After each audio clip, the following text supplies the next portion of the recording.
قیامت کی نشانی۔ رسول اللہ صلی اللہ علیہ وآلہ وسلم نے فرمایا، زمانہ جلدی جلدی گزرے گا اور دین کا علم دنیا میں کم ہو جائے گا، دلوں میں بخیلی سما جائے گی اور لڑائی بڑھ جائے گی۔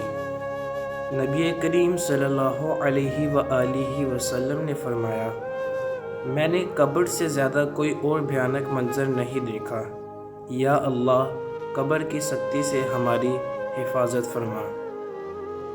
رسول اللہ صلی اللہ علیہ وآلہ وسلم نے فرمایا، سفید کپڑے پہنا کرو، وہ زیادہ پاک اور زیادہ عمدہ ہیں۔ گھر میں چاہے 10 کمرے ہوں، لیکن سب سے زیادہ رش اس کمرے میں ہوتا ہے جس میں ماں ہوتی ہے۔ رسول اللہ صلی اللہ علیہ وآلہ وسلم نے ارشاد فرمایا، ابو بکر صدیق رضی اللہ تعالی عنہ میری امت میں سب سے زیادہ رحم کرنے والے، حضرت عمر خطاب اللہ کے دین میں سختی کرنے والے، حضرت عثمان غنی سب سے زیادہ سچی حیا والے، اور حضرت مولا علی زیادہ بہتر فیصلہ کرنے والے ہیں۔ وضو کرنا۔ رسول اللہ صلی اللہ علیہ وآلہ وسلم نے فرمایا، جو شخص وضو کرے اور خوب اچھی طرح وضو کرے، اس کی خطائیں اس کے جسم سے نکل جاتی ہیں، حتیٰ کہ اس کے ناخنوں کے نیچے سے بھی نکل جاتی ہیں۔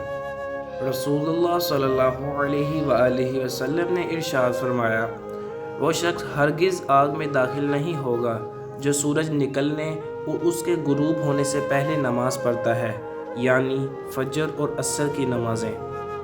جن کے آنے پر کائنات کھڑی ہو جائے انہیں محمد صلی اللہ علیہ وآلہ وسلم کہتے ہیں، اور جن کے آنے پر محمد صلی اللہ علیہ وآلہ وسلم ایک کھڑے ہو جائے انہیں فاطمہ کہتے ہیں۔ غیب سے وسیلے۔ مشکلیں جتنی بڑھیں گی تم اللہ کے اتنے زیادہ قریب ہو جاؤ گے، اور جتنے اللہ کے قریب ہو جاؤ گے مشکلیں اتنی چھوٹی ہو جائیں گی۔ وہ تمہارے لیے غیب سے ایک وسیلے بنائے گا کہ تم حیران رہ جاؤ گے۔ اللہ کو منانا۔ اللہ اس دل کو کبھی اپنے کن سے محروم نہیں رکھتا جو ٹوٹ کر بھی وقت تہجد اللہ کو منانا نہیں چھوڑتا۔ تہجد پڑھا کرو۔ حضرت علی رضی اللہ تعالی عنہ نے فرمایا، لا حاصل کو اگر پانا چاہتے ہو تو تہجد پڑھا کرو، کیونکہ جو نصیب میں نہ ہو اسے تہجد کی دعائیں مقدر میں لے آتی ہیں۔ نصیب کا بدلنا۔ اور جس دن اللہ تم سے راضی ہو گیا اس دن تم اپنی ان اداس آنکھوں سے اپنے نصیب کا بدلنا دیکھو گے اور خوش ہو جاؤ گے انشاءاللہ۔ اللہ فرماتا ہے، مت ہو پریشان میرے بند کیے ہوئے دروازوں پر، میں خیر لانے سے پہلے ہی مصیبتوں سے گزارتا ہوں۔ ہمت نہ ہارنا۔ بس تم ہمت نہ ہارنا، خود کو اکیلا نہ سمجھنا، اللہ تمہارے ساتھ ہے، وہ تمہاری زندگی سے سارے غم، مشکلیں، تکلیفیں ایسے نکال دے گا کہ تم حیران رہ جاؤ گے۔ اللہ کے وسیلے۔ دنیا لاکھ رکاوٹیں ہی کیوں نہ کھڑی کرے، پر اللہ کے بنائے گئے وسیلوں سے نہیں لڑ سکتی۔ تہجد پڑھا کرو۔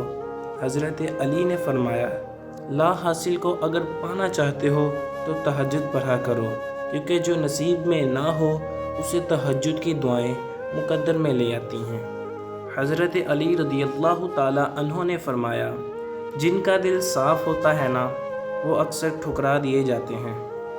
حضرت علی رضی اللہ تعالی عنہ نے فرمایا، جب اللہ تعالیٰ چاہتا ہے کہ کسی بندے سے دوستی کرے تو اس کی زبان پر اپنا ذکر اور دل پر اپنی فکر کے دروازے کھول دیتا ہے۔ فرمان امام علیہ السلام، جب اللہ کسی سے خوش ہوتا ہے تو اس کے لیے نیکی آسان اور گناہ کرنا مشکل کر دیتا ہے۔